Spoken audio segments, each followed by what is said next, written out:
I recall hearing you say that when you first read the script, it reminded you of the writing of your good friend Horton Foote. What was that quality that you found similar? Well, kind of, rural, kind of, I don't know, very poignant and humane and human in certain ways, through the characters. It just kind of reminded me some of. I wanted him to see it, but he didn't live long enough to see it. In fact, he died one day when I was giving that final speech. We got the word that he had just died at that moment.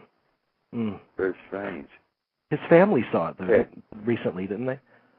Yeah. His daughter and son-in-law saw it the other night. I think they enjoyed it very much. We didn't talk too much about what it was like her dad's work, but I felt somewhat it was like her dad's work. I mean, I think he would have enjoyed it very much, Horton, had he lived to see it. You can't have a funeral if you're not, deceased. Hold on now. It's a detail. We can look at it. Pretty big detail. You want to have a funeral party while you're alive so you can go. Yes or no? Yes. Buddy, get some paper. We need to make a list of who Mr. Bush wants to invite. Now, sit down there. I want everybody to come who's got a story to tell about me. All right, say again? Probably covers about 4 counties. Then I want 4 counties worth of people at the party.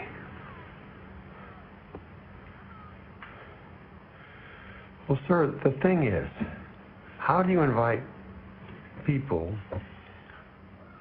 How do you get people to come tell stories about you that I'm guessing might get them, shot? You know what? Don't worry about it. You go on ahead. Don't worry about it. We'll come up with something. A couple of ideas just came to me. Like what? Tell me about that big climactic moment in the film, which, as you were shooting it, you got the call about his death. But what is it like to shoot those scenes? Do you sense an extra kind of pressure to deliver in those moments, because it is kind of the climax of the film and that character? We did it in one take. They put up 3 cameras in one take, and I had kind of lived with those words for a while, but when we vacationed in northern Argentina over Christmas, I would sit and look out at the Andes Mountains and work on that, and it gave me a sense of solitude and peace and quietness, So when I finally did it, it was very much a part of me. So I didn't feel any pressure or anything like that. I felt just this was the time for that. Yeah. I wanted to ask you about your process and your preparation when you receive a script. Do you feel that it's changed at all or evolved at all since you started? Well, I guess there's similarities, I suppose. I think that I'm more offhand now about it and a little more relaxed. And I don't worry about if there's an emotional scene to be dealt with. It doesn't bother me as much. I know that it'll happen. If it doesn't happen, it doesn't happen. Sometimes not that I plan it particularly, but I figure if I want something important to happen, that if it happens, it's going to be on my terms, and I'm not going to tell the director or other actors that I might do it necessarily. So, there's different ways that it can go, and I let it go. I let the scene go in the way it seems to go logically. And I'm a little more relaxed maybe with the whole process than I was in the beginning of my career.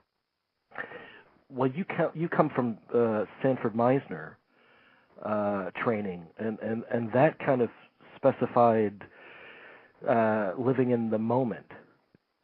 Yeah, I think anybody who trains or works with anybody, they stress that. Yeah, I think that was stressed when it's been so long since I was at the neighborhood playhouse.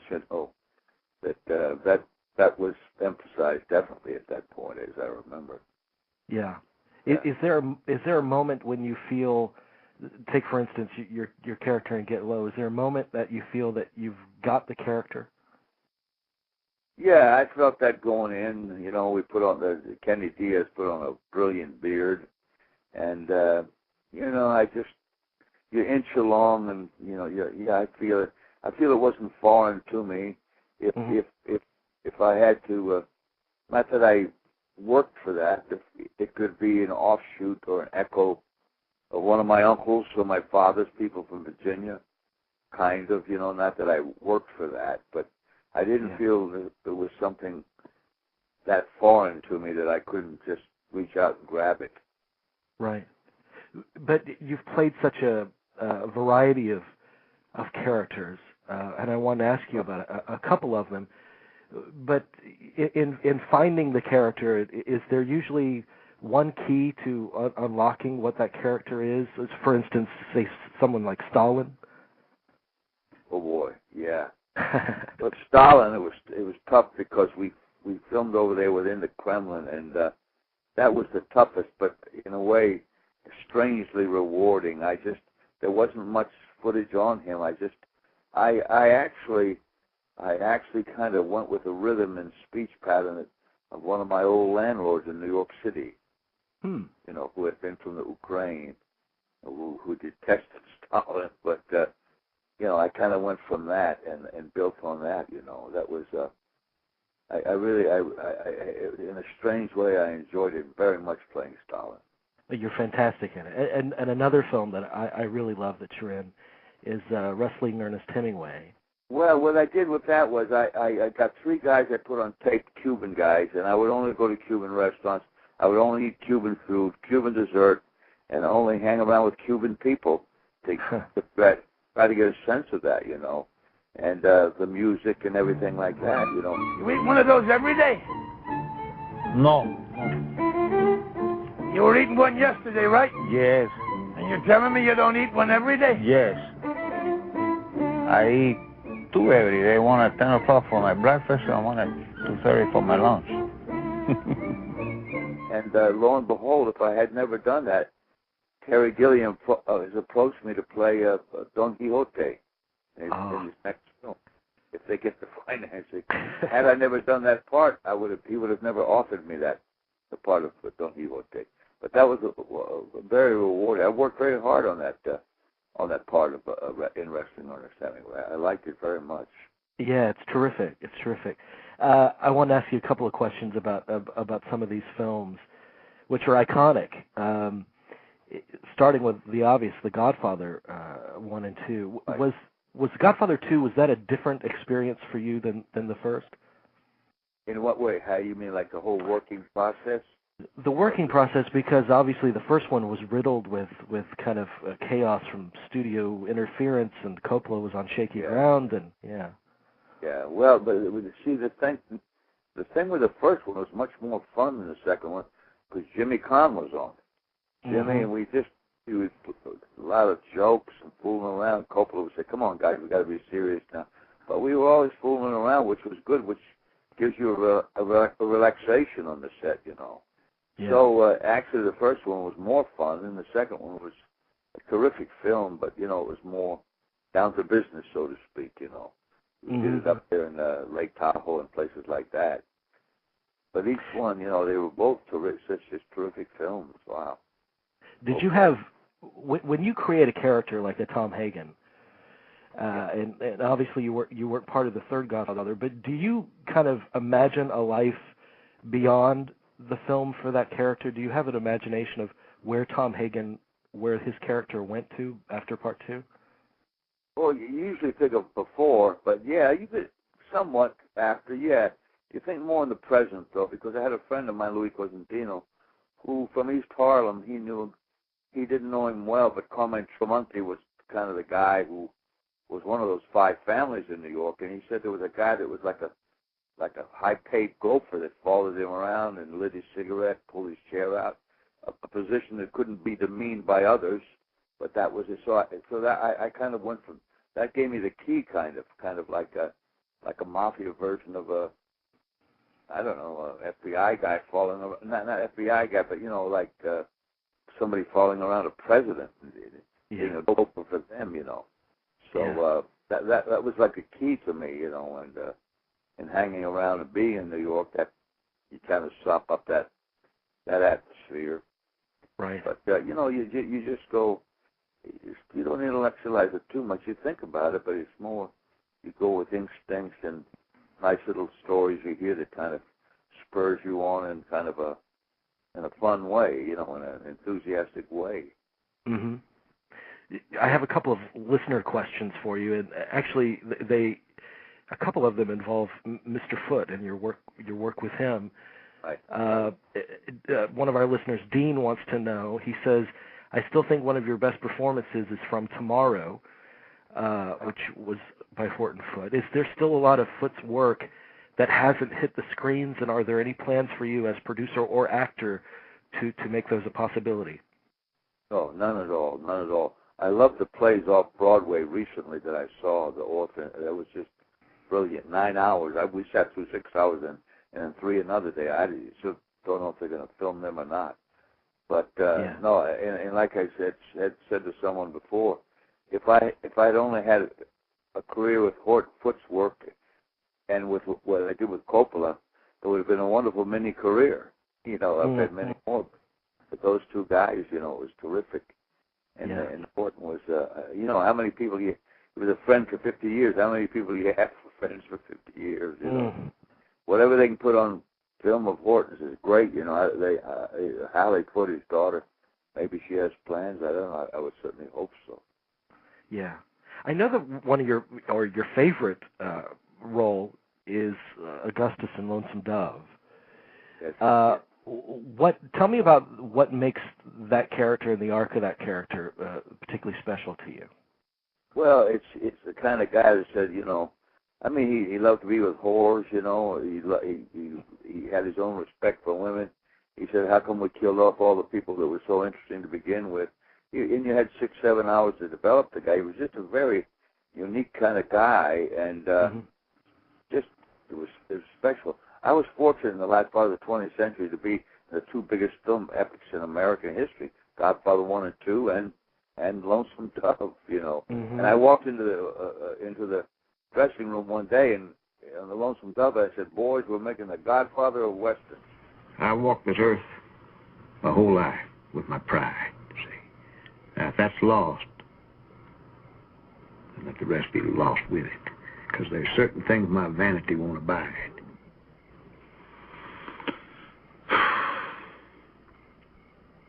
Well, I guess you're going to want a fancy funeral too, ain't you? I've been thinking of that. I have a favor to ask you, and I'll do you a favor in return. What favor? I want you to bury me down yonder, Clara's orchard. Clara's orchard? I don't recall seeing she had one. You remember that little grove of pecans by the creek we stopped at back in Texas? Back in Texas? You want me to haul you back to Texas? Well, we just got to Montana. I know where we just got to, Woodrow. I'm the one dying here, ain't I? Well, I imagine Clara'd be glad to give you a place in that little family cemetery she's got there. That'd make you feel better. You mean you'd bury me next to that dumb horse trader she was married to? Hell, why didn't you just throw me out the window right now and be done with it? Texas. Yes, Texas. That's your favor to me, and that's my favor to you, too. I'm giving you a reason to go off on another adventure so you don't get bored being a ranger, which you ain't one anyway. You're one of a kind, Augustus. We're going to miss you. Even you? Even me. Actually, the novel was so great. My ex-wife said I read a novel I like better, as good or better than Dostoevsky. It was a great novel, and we tried to come up to that. The Godfather novel was average, and he went beyond it. I think that overall, The Godfather was, from A to Z, was more fully realized. But as you use the word, the overall arc of Lonesome Dove just carried it, and it's like the Bible in Texas. Other places too, but from Canada down, I hear gauchos watch it in Argentina.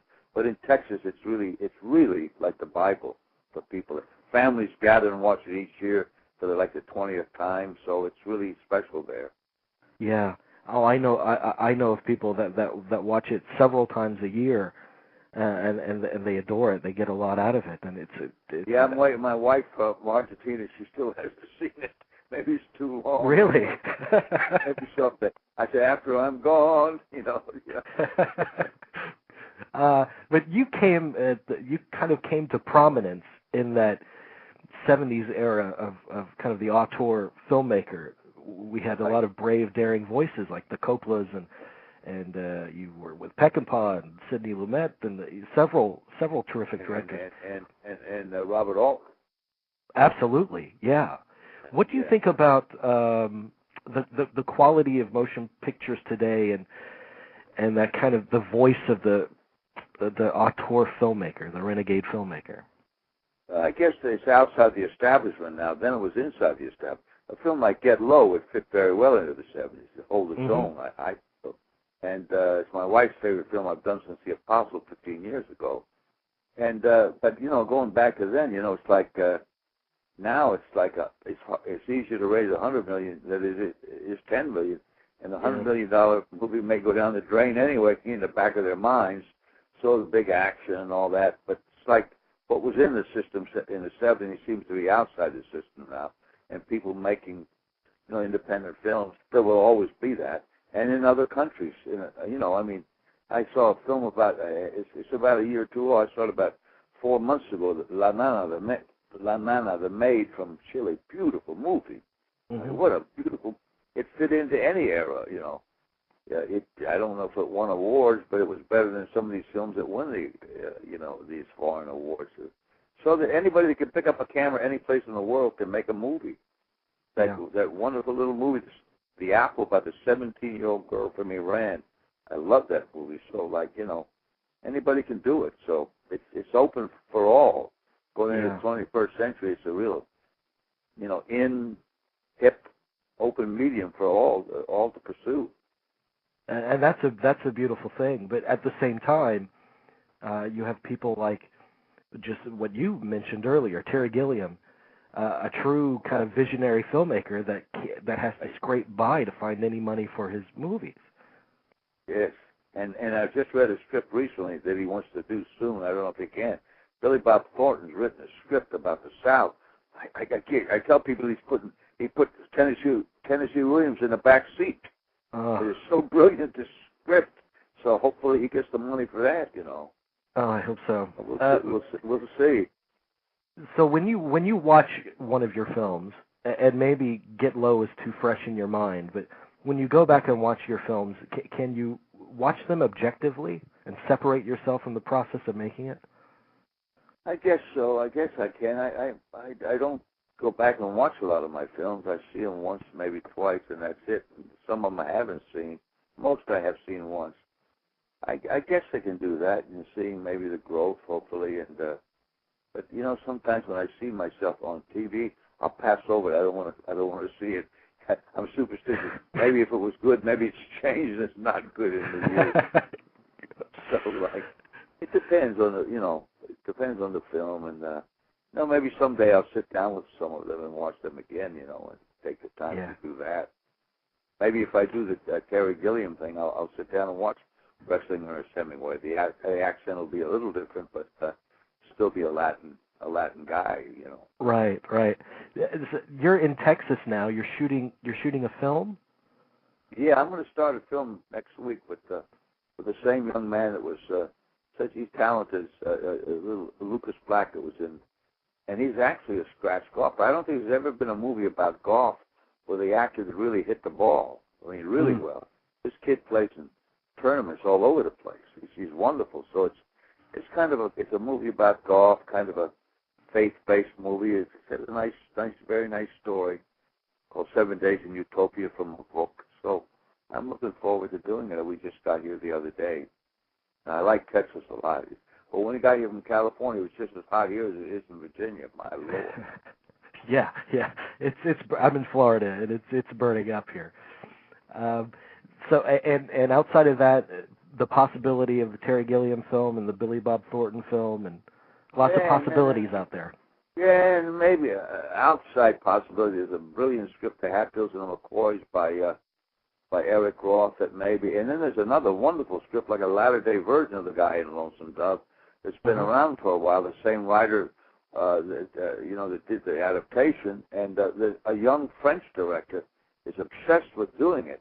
A Texas project, so why not? Called The Night in Mexico. A sensational character. My Lord, it's wonderful. So, there's some wonderful things now, as good as ever, but it's the matter of the financing. It's difficult to find these days.